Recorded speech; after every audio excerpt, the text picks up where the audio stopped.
oldest going off to college, and that is going to be a new whole breadth of emotions that you're going to be dealing with and experiencing, and some good, Yeah, and then some sad and nostalgic, right? yes. Yeah. And I would say, just a few words of advice is just recognize that, number one, it's perfectly normal and okay. You all probably know this by now, but it's normal to feel your feelings and to feel sad about it. And I would say, don't stifle that. If you need to cry, you need to talk to a friend, maybe you connect with a mother that's already been through it that you're friends with, be open with your spouse. Like, don't keep it in and don't hide it or stifle it or stay where you are. And number two, you have to process it. You just got to walk through it. And once again, we can look at it as like a really sad, oh my gosh, all the good stuff is over. Or we can look at it as an opportunity. Like, now is my time, more time for me and more time for what's next. That's so good. And really, I mean, I'm not going to say that I'm not going to be a complete and blubbering mess. You're going to be a disaster. Total disaster. Let's get real. In fairness to you, she's your only yes, at home. And and we're close. And, when you have this friendship, that all of a sudden that you're used to having in your house every day, and all of a sudden it's not there. It's a lot to get used to. But for now, up until that time, and those of you that still have teenagers in the home, I really look forward to this time of year, because just like the beginning of the year, like January 1st, it feels like a really great reset time. Oh, I love it. Right? It's very true. It's a very cleansing time, because it's an opportunity for, all right, we're going to adopt some new habits. Mm-hmm. It's like, you remember the excitement of going back to school when you were a kid. And it's this whole, like, the summer, the carefree, just let it all ride in the summer. Now you're ready to balance that with let's jump in. Yes. Let's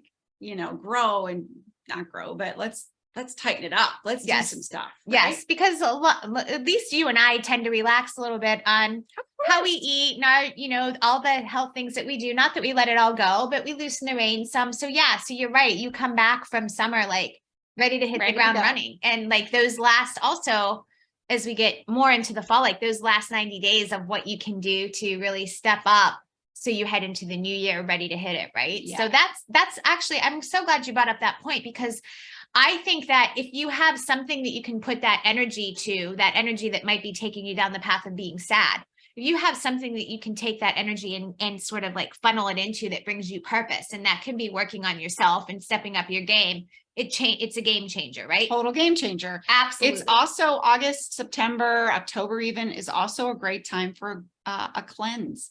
So, along those lines, talking about, eating and drinking more and sugar and all the things, if you've never done an actual cleanse where maybe you do a fast or you do some supplements or really clean up your diet, Whole30, whatever it is for you, this is a great time. And it's also a great time for a girls trip.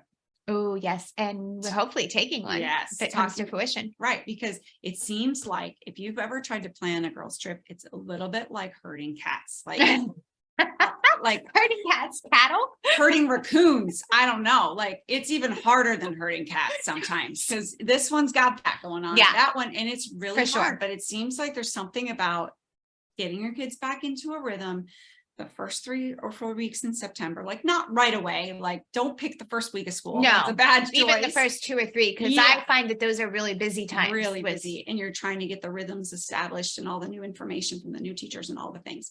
So, but a little bit into September, it's a great time, because everything's established. It's a little bit quiet for a minute. Mm-hmm. And it seems like everybody can free up at that time. Yeah, I think that oh my gosh, that is so good, Lynn. Do your girls trip, especially if you're feeling a little sad, especially if this is a time where you sent your little baby off to college and you're feeling a little off. Great time to pattern interrupt and go take a girls trip. Go have some fun with friends. Yes. Right. Diverge that energy into something you can that's positive, right? Take the negative and change it into a positive. That's good. What else you got? Well, I just love, even if you don't live in the Midwest where there's seasons, but I just love the contrast of fall, right? Ironically, it's one of my favorite seasons. Me too. And it's because it's this sister to summer where it's like the fun still carries on, but we do get a little bit of like, you know, it's a little bit of business going on, which I like. I do you know, too. I love it. It's a great balance. And then we've got football, and I really liken it. So is this too much of a stretch? I really liken it to that we in this phase in life after kids, we are in the fall of our life. We're in the autumn of our life.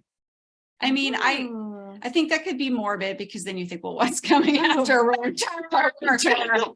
Winter is coming. What's that? I was going to say, That's is that from winter's Game of coming? Thrones. Don't say that. Let's No. not be, I mean, I get where you're going. I love that metaphor, but also Don't do that. Stay with fall because it's honestly, it's full. It's still ripe. That's when a lot of harvest still harvesting. happens. Yeah, it's really, that's a right? good analogy. And there's a lot of fun to be had in fall. It's full of fun and it's full of changes. Yes. And life is cyclical. And I think you don't appreciate summer without the winter.